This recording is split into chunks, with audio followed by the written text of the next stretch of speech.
പാലക്കാട് ഒരു ഹോട്ടലിലേക്ക് പോയപ്പോൾ അപ്രത്യക്ഷമായ ഒരു അമ്മേനെ കണ്ടിട്ടോ. പുറത്ത് ഒരുപാട് നേരം നിൽക്കണം, വെയിലത്ത് ഇങ്ങനെ നിൽക്കണം കണ്ടിട്ടുണ്ടായിരുന്നു.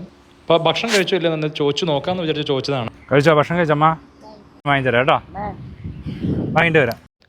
ഇപ്പം അമ്മയ്ക്ക് ഒരു ഭക്ഷണം വാങ്ങിച്ചു കൊടുത്തു. അമ്മ വെയിലത്ത് നിന്നുകൊണ്ട് വല്ലാണ്ട് സങ്കടം തോന്നിട്ടോ. വേറെന്താ വേണ്ടേ? സെറ്റ് മുണ്ടും സാരിയും തന്നോട്ടെ? സെറ്റ് മുണ്ട് തരട്ടെ?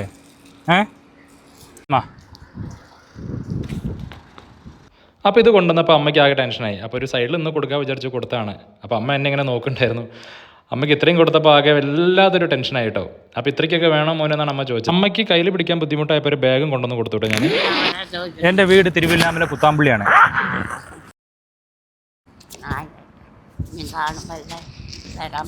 തരാം അമ്മ, ഞാൻ കാണുമ്പോൾ ഒക്കെ തരാം കേട്ടോ. വീട്ടിലാരൊക്കെ ഉണ്ട്?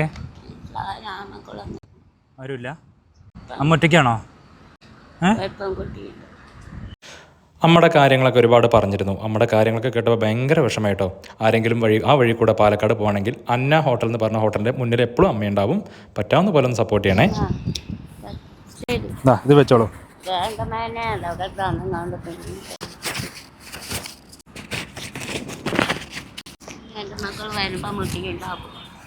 ഉണ്ടാവും അമ്മ കേട്ടോ, അതൊക്കെ ഉണ്ടാവും. ഇത് വയ്ക്കാം, സന്തോഷം കേട്ടോ.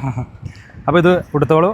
കൊടുത്ത് കഴിഞ്ഞിട്ട് വീണ്ടും വേണമെങ്കിൽ പറയാനായിട്ട് പറഞ്ഞിട്ടുണ്ടായിരുന്നു. എൻ്റെ കയ്യിൽ പിന്നെ എവിടെ പോയാലും സാരി സെറ്റും എൻ്റെ കയ്യിൽ ഉണ്ടാവും കേട്ടോ. ഇതുപോലെ അമ്മമാർക്ക്, പാവപ്പെട്ട അമ്മമാർക്ക് കൊടുക്കാനായിട്ട്. അങ്ങനെ ഒന്ന് പാലക്കാട് ചന്ദ്രനഗറിൻ്റെ അടുത്തുള്ള ഒരു പാലത്തിൻ്റെ അടുത്താണ് ഈ ഹോട്ടൽ സ്ഥിതി ചെയ്യുന്നത്. അന്ന ഹോട്ടൽ എന്നാണ്. അന്ന ഹോട്ടലിൻ്റെ മുന്നിൽ എപ്പോഴും ഈ അമ്മ ഉണ്ടാവും കേട്ടോ. അപ്പോൾ അങ്ങനെ ഒന്ന് അപ്രതീക്ഷിതമായിട്ട് കണ്ട അമ്മയ്ക്ക് നമ്മളെ കൊണ്ട് സന്തോഷിപ്പിക്കാൻ പറ്റിയതിൽ നമ്മൾ സംതൃപ്തരാണ് കേട്ടോ.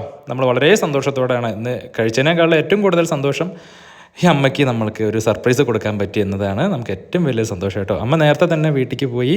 അപ്പോൾ അമ്മ മടങ്ങുന്നതാണ് ആ ബാഗും പൊക്കിയിട്ട് കാണുന്നത്.